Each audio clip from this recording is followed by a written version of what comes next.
being Cuban it's sort of a complicated thing.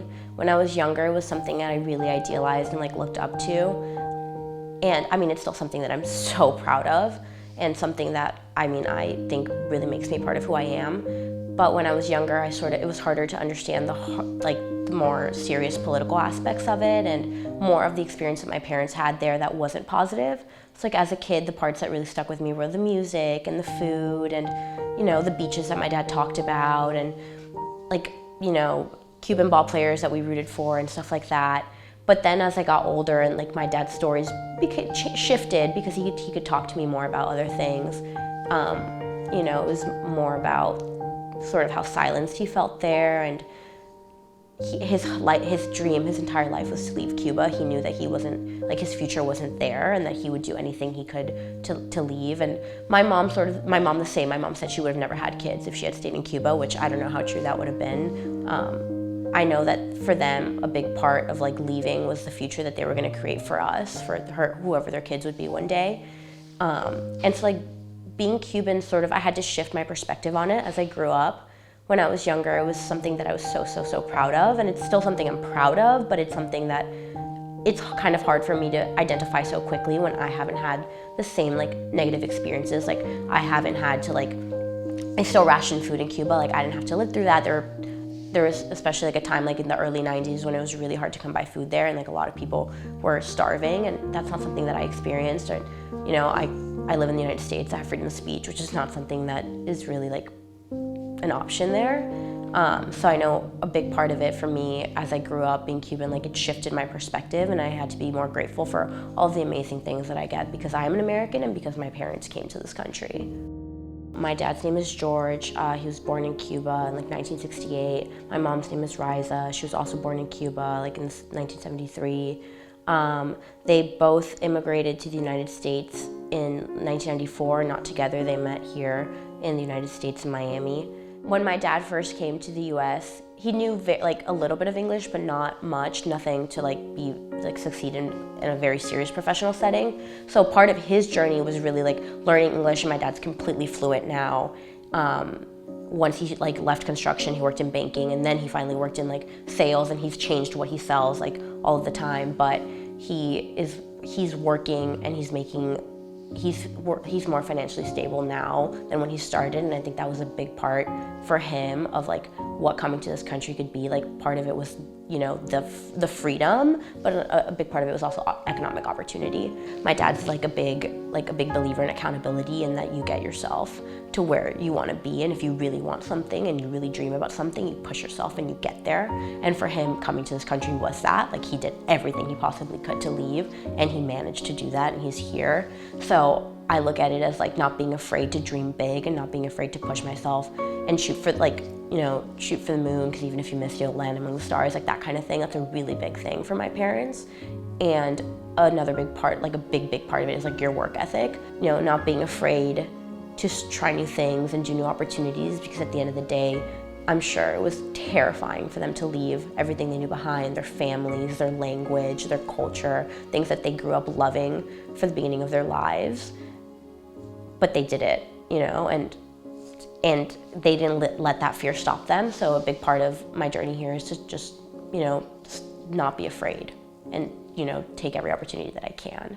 So my dad likes to say that he always knew that I would end up where I end up, and my mom also likes to say the same thing. I have a letter actually that my mom wrote to me my freshman year of high school, where we do this time capsule activity, and your parents and your friends contribute something, and you open it again when you graduate senior year, the last day of classes. And I opened up the letter that my mom gave me, and in it she said, "I'm sure you're probably going off to Harvard right now." And so they've always believed in me, but I think even though that belief is there, they've always known that I could do big, great things. It's sort of abstract until it actually happens. And I think for them, me coming here is just, it's tangible. It's something hard work really does pay off, and that's what it means to them. And they were a huge part. They've always pushed me. I almost didn't apply here. I was kind of it's an expensive application, and this is an expensive place. And my mom was like, "Don't you dare sell yourself short. Absolutely not." And that's a big part of it. Harvard was basically the last letter that I opened, or the last email that I opened. And I was in the car. We had just pulled into the parking lot of this place where I get my eyebrows done because prom was like a week from the day that our acceptances came out. As like we're getting out of the car, I open like the Harvard letter, and obviously like I take 2 seconds to, it opens up with like congratulations. And I'm kind of like, I'm not super expressive about it, but I kind of just look over at my mom and I'm like, your daughter got into Harvard. My dad is very stoic, very like, not super, like he's not very showy with his emotions, but I know it definitely, like he's talked to her about it and she's talked to me about it, and he is so incredibly proud, and like I definitely know that I got a couple tears out of him with that one. When we got here, we got a hotel the night before move-in, and I remember like I was freaking out. I like started crying. I was in bed with them. Like I was like, I don't know if I can do this. This is not a joke. This is Harvard. Like this is going to be it's one of the best. This is the best college in the world, and it's going to be hard. And I don't know. Like what if I just got in because like randomly, or like what if this isn't really like where I'm supposed to be? And like they calmed me down, and two, my dad's like, you can't be scared. You have this opportunity, so you need to make the most of it. And I know that what he's thinking of in that moment is sort of like how he left with no safety net, with nothing. And like he looks at me, he's always like, Angie, like doesn't matter what happens, you can fail at this place, you can fail anywhere in the world, and I have you. Me and your mom have you. My house is always going to be your house. And to me, like a big part of getting into Harvard is just like telling him like everything, all of the support that you've given me, telling my mom like every single time that you went to my games, every single time that like she changed her entire work schedule so I could go to the high school that I could go to. My mom woke up at 4 a.m. every day and like would drop me off at school and pick me up so that it would be convenient so I could practice water polo. Like that was for her more important than a couple more hours of sleep. And those things, like, I go to Harvard, and a big part of that is because my mom made those sacrifices, because my dad has spent his entire life pushing to improve and to get to a new place, and telling me and my brother that we can do that and that we should do that. So like that to me is sort of what Harvard is. I assumed that the last water polo game I would ever play was my senior year. We made it to states.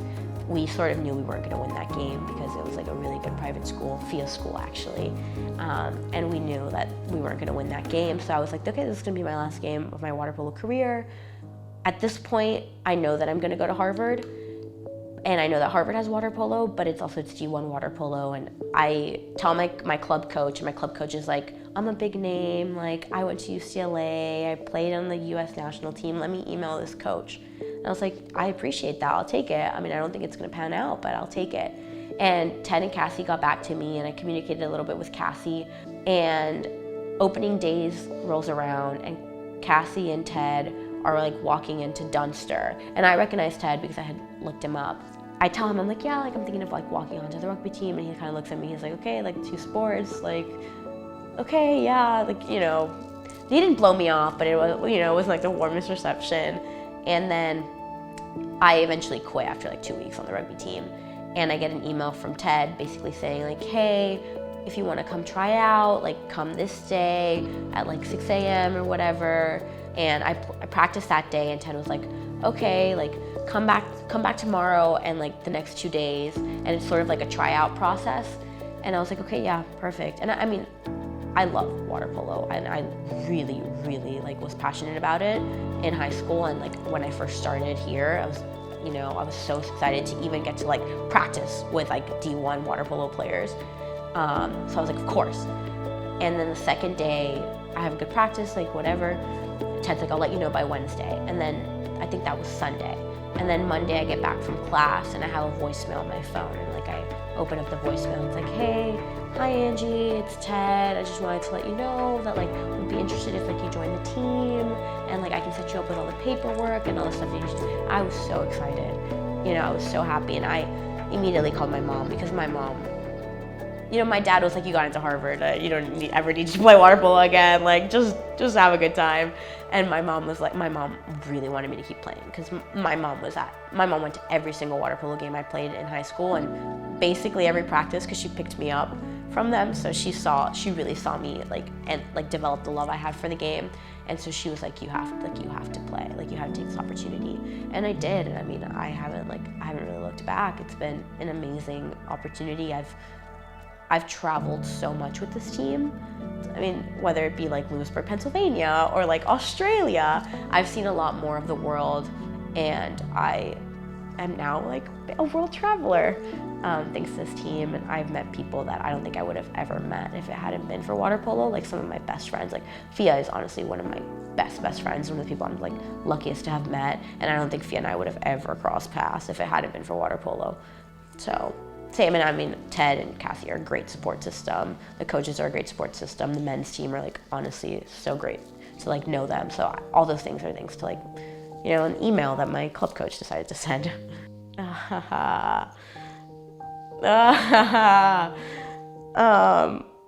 my mom's gonna be so mad that I talked about my dad so much. Nothing, you know. I talk to them every day. I love them. I love you, mommy, papi. You're, you know, I am who I am because of who you guys are, and because of everything you guys have done for me and Jimmy.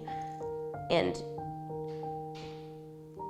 I need you so much, and I'm so blessed to have you.